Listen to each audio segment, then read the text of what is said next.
Alright everyone, welcome back to another video. Last time we left off with German and Irish immigration, talking about the German and Irish immigration to the United States during the 1800s and a little bit further, maybe into the 1900s as well. But we're now on to the centennial year. In 1876, both parties put up able candidates. The Democrats selected Samuel Tilden, a reformer and New York governor. The Republicans nominated Rutherford B. Hayes, the governor of Ohio. The economic depression of 1873 and the scandals of Grant's administration gave the Democrats hope. The result of the election hung in dispute on the vote of three states: Florida, Louisiana, and South Carolina. The Democrats had the popular plurality in the nation as a whole, and charged that carpetbag administrations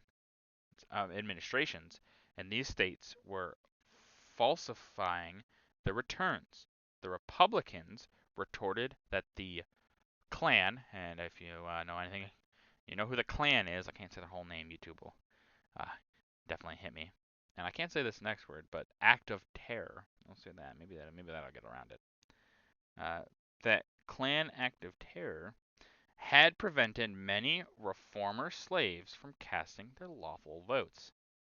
A special electoral commission drawn from the House, the Senate, and the Supreme Court was asked to adjudicate the rival claims. By a partisan margin of 8-7, the election was awarded to Hayes by a single electoral vote. Historians still debate who really won.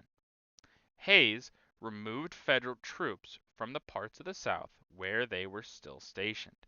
He tried to control the excesses of the spoils system, but the shadow of uncertainty which hung over his election hampered him, and he did not seek a second term. In 1880, partisans of General Grant tried to get him a third term. James G. Blaine, the most prominent Republican leader, also reached for the nomination. The convention finally turned to a compromise candidate, James A. Garfield of Ohio.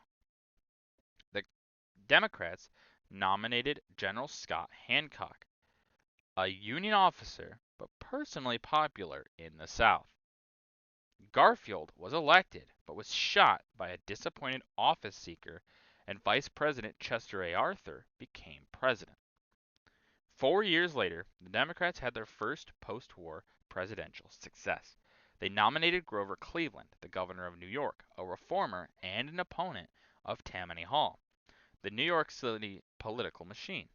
The Republicans chose Blaine. The campaign which followed was one of the closest and dirtiest in American history.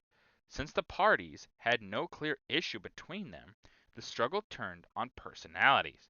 Blaine was accused of using his political clout to advance his private railway speculations. Cleveland was accused of having an illegitimate child. What tipped the balances was a close majority for Cleveland in New York. Blaine had allowed himself to attend a fundraising banquet of rich men. Belshazzar's Feast, the Democrats called it, and had overlooked careless phrase of Reverend Burkhardt, who said that the Democratic South rum the liquor. Oh, whoops, I got that. I read a little too far ahead there. Who said that the Democratic Party was one of rum, Romanism, and rebellion. Rebellion meant that the South rummed the liquor interests, and both were already safely democratic. But Romanism was taken as an insult by many Republican Catholics, who promptly shifted to Cleveland.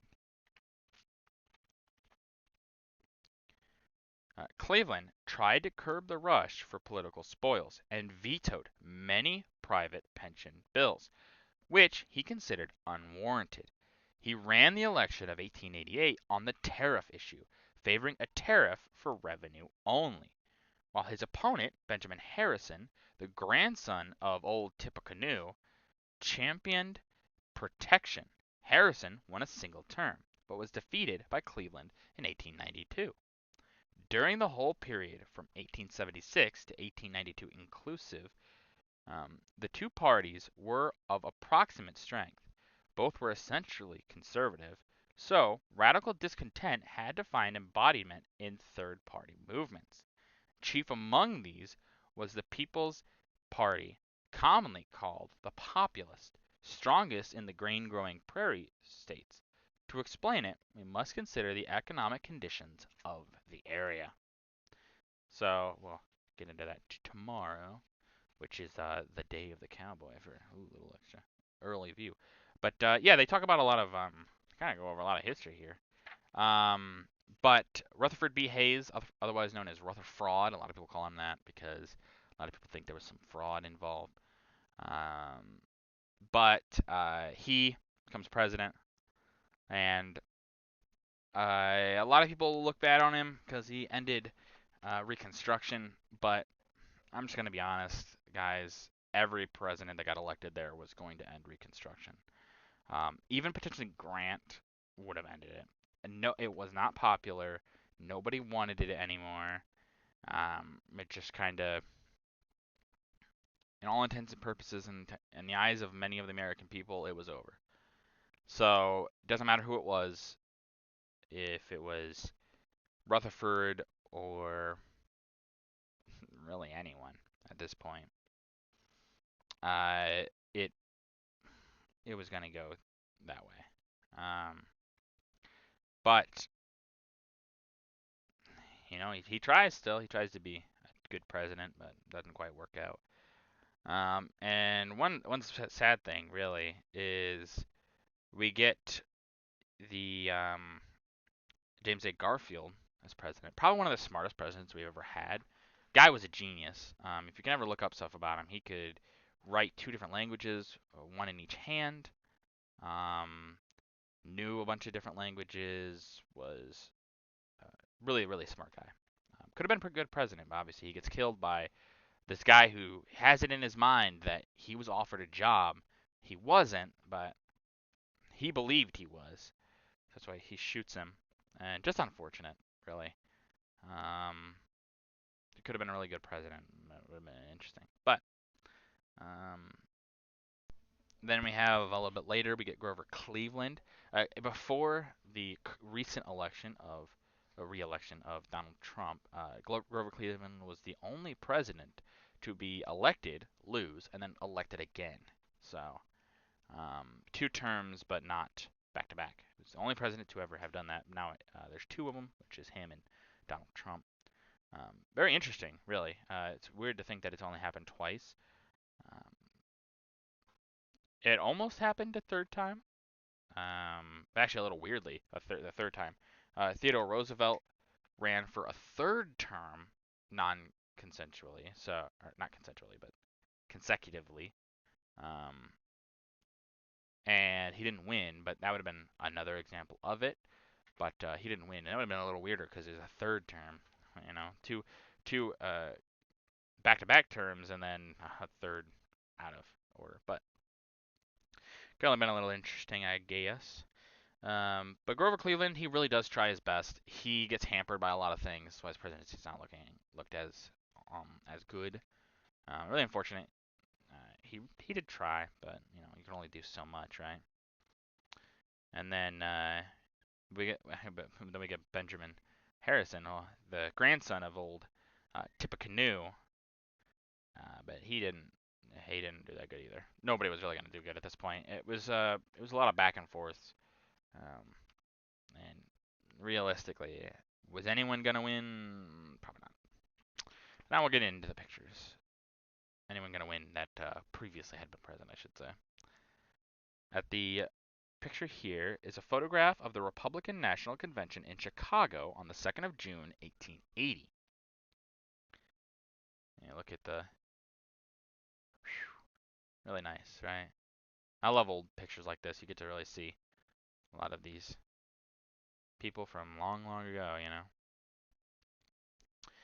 At the top here is Rutherford B. Hayes, the 19th President of the United States.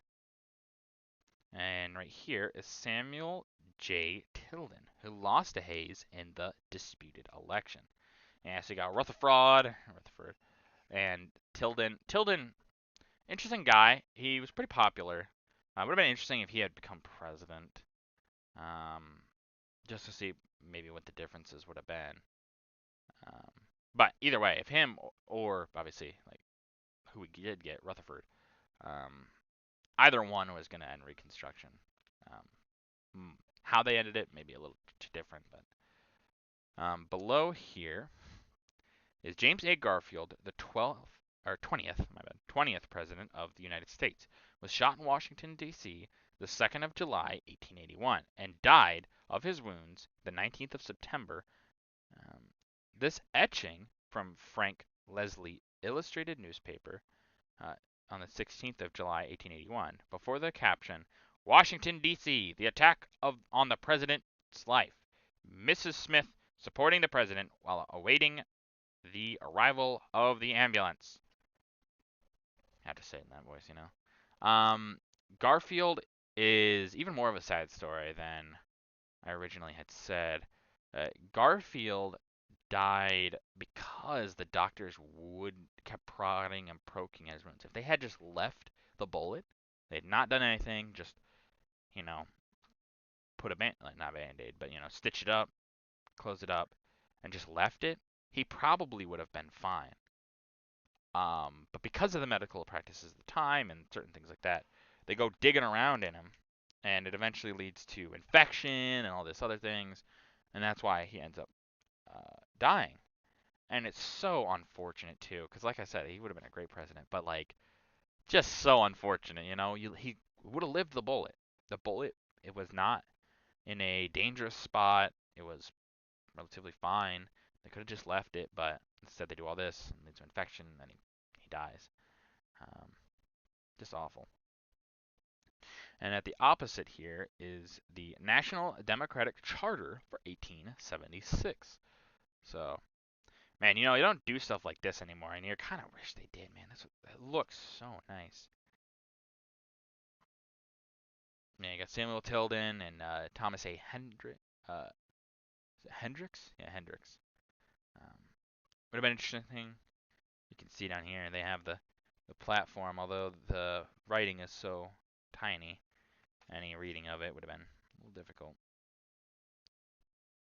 Like that, though. They have all the presidents here, results of those elections. It's really cool. I love this stuff. It's so cool. I wish we got more of it.